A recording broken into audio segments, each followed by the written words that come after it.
Lagers, Pilsners, India Pale Ales, Double IPAs, Doppelbocks, Belgian Goldens. That's right, it's all here on another round of Brewsday Tuesday. Here's DreZ and Big Nate. I don't know if it would even shoot with the foil, but no, that didn't get far at all. It hit the computer. Brewsday Tuesday, indeed. Brought to you by the Cellar Restaurant and Six Pack Store, downtown Blacksburg. It is DreZ and Big Nate sipping on some Samuel Smith Old Brewery beers. And this round has the more, I think, I don't know if I'd say traditional taste, but what we were thinking of when it comes to Sam Smith. And the main thing is it happened again? Mine was good this time. Oh, mine was bad. Do you need paper towels? Not. You just keep just keep it on reflexes. It just keep looks it on like the carpet. It's okay. We didn't redo the carpet in the Bear Studio. Just all the rest of the floor. I've got a patch that for sure has to be cut out. Yeah, it's good to go, man. No worries about that. But yeah, so these ones have the gold foil on the beer. If you're watching on the Facebook Live, which usually you can when I remember to hit the button, and of course you could also watch on YouTube. But yes, Samuel Smith's Imperial Stout is what I just popped. Now, of course, I think they have a bit of a different definition over there in the UK for Imperial versus what I would consider something to be Imperial. This is barely a Huck Session, 7% even. So it is 2% more than their 5%, which is what it seems like everything else is over there. But yes, Imperial with a nice whopping 7%. That's super low. Yeah, it feels that way. I mean, I'd be glad to have a regular stout at 7%. That's almost unacceptable. I've got the Samuel Smith's Nut Brown Ale, a very simple, very 70s color scheme. Brown. Just brown everywhere, and they really want to hammer in the Nut Brown Ale. Brewed at the old brewery Tadcaster, established 1758 with a very old timey font. And of course they've got this this was composed in a Word document for sure, but they've got a picture of one of their draft horses. And Samuel Smith's Shire horses are used for local deliveries 5 days a week. So they're still in this day and age delivering beer via horse, which is pretty sweet. I give them credit for that. That's pretty cool. It's cool as hell. On the back of mine says brewed with well water as well. Original well sunk in 1758, still in use. Best barley malt, roasted barley, yeast, and hops to create a rich, flavorful ale. Deep chocolate in color. I'll give them that one for sure. Nice and dark. With a roasted barley nose and flavor that is a complexity of malt, hops, and yeast. Fermented in Yorkshire stones. Again, that is in bold. They like that. To point that out. This distinctive type of ale was originally shipped to Imperial Russia. It was a favorite of Russian nobility. I think that's what makes it Imperial. It is. That's exactly what it is. That's how they got around that. So you mentioned the horses, which actually was one note that stuck out to me. According to Wikipedia, they're known for being highly traditional and eccentric. Of around 200 pubs due to its continued use of dray horses, like you said. Bans on music is another note that's listed in here. I guess they don't like it. I don't know if that's just even playing music in there, on the overhead speakers, or just they will never have a band or anything performing at a brewery, which I don't know if you've been to a brewery lately, but chances are there's a band there. I mean, that is a very common thing to have live music. Bans on music and mobile devices. Now, this I like. If it wasn't for me having my phone out untapping beers nonstop at a brewery, I do like the idea of just hey, put your phone away. Just have a beer and talk to people. I say there's definitely been experiences I've had where it's, you're gathering with friends, you're all in a venue, and then all of a sudden one person checks their phone and it's like a waterfall effect. Everyone's checking their phone, and then I'm sitting there like, hey, you kids. Yeah. I'm not even I'm still 31, still a kid. I'm not on my phone. What the hell are you guys doing? Yeah, I know it's an issue because if you go out to dinner or something, you just see people just constantly on their phones. And it's one thing if you like something comes up and you got to check your phone to look, if it was a topic of conversation, oh, who is whatever, look it up, or oh, I'm not sure what I'm doing. Let me look at my calendar. But for the fact that people just get on their phones and scroll or just check because they have to check They're their all email. of a or sudden whatever. compulsively like, oh, I'm on Facebook. Well, I asked you what you were doing next Wednesday. Mm. Like, did you figure that out? No. So I do applaud them on that. I've heard of if I was to ever actually host a party, like a theme party, like a Halloween party or something, I would love to do that. You've heard of people doing, you know, you take everyone's keys so no one drives drunk. You take everyone's phone so everybody can just live in the moment and Yep. have fun and just enjoy what's there rather than just being stuck at looking at your stupid mobile device. I agree 100%. It drives me absolutely bananas. And I mean, of course, you and I have been to our fair share of concerts. Does it not drive you nuts when someone in front of you is just recording the whole show or going, now the new thing is to go live with it? Like, nobody, first of all, the audio is going to be terrible because it's coming through your cell phone's microphone, and the shows aren't mixed for that. Nobody wants to watch your video, and I'd kind of like to see the stage. Thanks. Yeah. I hate it because that used to always be my argument. Like, why are you recording this? It's going to sound like garbage. You're never going to watch it back because it'll sound like trash. That being said, it sounds a lot better than it used to. I mean, I don't know if you've ever gone back to watch some cell phone video from a flip phone at a concert, but that is just totally worthless. But now you can make out the songs and stuff.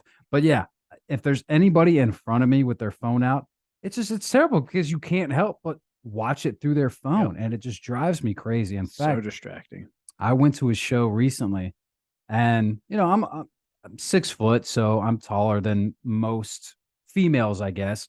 And at some point, I think I was either right. I must have been right in front of the barricade, like right up there. And I did like let a girl, because she was shorter, get in front of me. But then she pulled out her phone. And I just straight up told her, I was just like, look, I'm happy to let you in front of me, but I'm not going to watch the concert through your phone the rest of the night. And then so thankfully she like finished videoing a little bit, put it away, and all was well. But that just drove me crazy. I'm like, I'm not about to just let this girl get in front of me and then just have her film the whole time. Like that would just drive me up the wall. So you remember the old piracy warning? You wouldn't download a car. You wouldn't steal a car, would you? Like, yeah. It's the same thing. You're robbing those around you of the joy of experiencing it. And I remember like a lot of Tool did it. Having you put your phone in the packs. Jack I know that White did it. Pearl Jam did it. And a lot of comedians do it. A lot of stand up. Done. And I am thoroughly behind that. I am totally fine with that. I know they do it for a little different reason. It's not just to increase and help the joy of the people watching to protect their material, but still and there's something liberating about. I mean, I'm notorious for it. Like I let my battery die all the time. I just don't even care anymore. If you can't get a hold of me, fine, whatever. We'll figure it out later. But there is something liberating about like leaving your phone somewhere and not knowing exactly where it's at, but knowing you'll find it later. Yeah. Like just being separate from that. That actually, before I used to go and cover like music festivals for the radio station, that's how I would do festivals. That's how I would enjoy them, is I would not take my phone with me. Yep. I'm like, look, I'm just going to be there with the music, there with the people that are there, and just take it all in, because the phone takes you out of it. Yep. That was always the way to do it. That being said, and I remember there was an article, and Lizzie Hale from Hailstorm was talking about how, they asked about how great does it feel to finally be back doing shows, since the pandemic and stuff. And she actually she said that since the pandemic, she felt like there's less of people holding up the phones and videoing and photographing, because people are just so glad to finally be away from screens and just at a show. That being said, that's probably gone by the wayside again. Yeah, And people are falling back in their old ways. but now's the time to make that change. Yeah. Like everyone, just put your phone down, be in the moment for a little bit. And I mean, I usually wouldn't do it at all. Like not one photo, not one video, unless I was asked. Because I have gone to shows, and in fact, somebody even said, like, look, I know you don't like to take video or anything, but take a little snippet and send it to me so I can get the vibe or whatever. And I'll do that on occasion. But yeah, I understand if you want to get a little bit of like maybe your favorite song just to kind of have to say you were there or whatever. But man, the people that just are on it nonstop, like there's no reason for that, in my opinion. It's pointless. 100%. I mean, who's going back and rewatching that either? Like, what do you gain from that? I don't know. Makes no sense. That being said, getting back to Samuel Smith, Old Brewery. So, like I said, known for their being highly traditional, somewhat eccentric. It mentioned the horses, bands on music and mobile device. And this last thing I also really like, they're also really known for their low beer prices, which I think everybody can get behind that one, man. The fact that you can put out, I mean, I wouldn't say that I don't know if I've ever had a Samuel Smith that's just wowed me like, oh, this is the best beer. I don't think I've ever gotten a 5. No. Maybe not even over a 4.5, but that you can make quality beer for this long and keep it at a nice low regional price. I think that's fantastic and something that should be applauded. No, none of these were horribly pricey. And I mean, they're pretty standard products. I think based on the European beers that I've had, these are some of the better ones. Yeah. It's funny you mention that because, not the dog on them. And I think it is just, different, to each their own, whatever floats your boat. Like, I think that is just sort of the style over there. We are used to the more crafty, those big IPAs. Like, I don't think most breweries are doing that sort of stuff over there. That being said, I'm sure there are the craftier stuff. I've been to a few, but if you're talking about the old classics, the staples, the ones that have been around a long time, they're not going to have that. They're going to go with what's tried and true. And that's what people like, it's good. And I mean, more power to them. That being said, like I'm not a stout guy, but it is nice to every now and then have one and be reminded that, there are non-IPAs that are tasty, good, refreshing beers, which this one is right up there. I do think I'm liking it more because of the Imperial. I am a sucker for a high ABV for some reason. I just think that makes the beer better. Call me crazy. I might be ready to go ahead and untap it, actually. This is the Samuel Smith's Imperial Stout. Nice, hearty. I already commented on the darkness of the beer. And this does make me think, especially, a beer of this style, that I wish I had the physics here. We did that show I guess it was maybe a month and change ago, but that has become one of my favorite devices. I'm totally sold on it now. I put pretty much any beer that before I was like, oh, if I haven't had it before, I want to try. It always ends up at this point in my mind tasting better, especially the darker beers, the stouts, the porters. It makes it so smooth and just very delicious. So I'm team physics. Wish I had that for this beer. Not going to hold that against it. Still quite delicious. I think this is right along par with the other ones. Probably a 4. I'm going to give it a 4. I'll give it a little extra love with that 2% bonus Imperial. So I'm going to go ahead and this nut brown ale. Not a lot of people are making those. So that's going to go ahead and give them a little bump. Yeah, they are a little few and far between, the nut brown. Their style, very much so on the label. Just, whew. You know what? That's going to give them another 1/4 point bump. All right. And the beer is delicious. It tastes exactly like a nut brown ale should. Granted, I lost like half of quarter it of on the half carpet. of it maybe on the carpet, and that sucks. But packaging, delicious brew. We'll go ahead and give it a 4.25. All right, there you go. 4.25 for the nut brown ale. Samuel Smith, if you're looking for some import beers, go to I think the 3rd aisle at the cellar, maybe at the 2nd.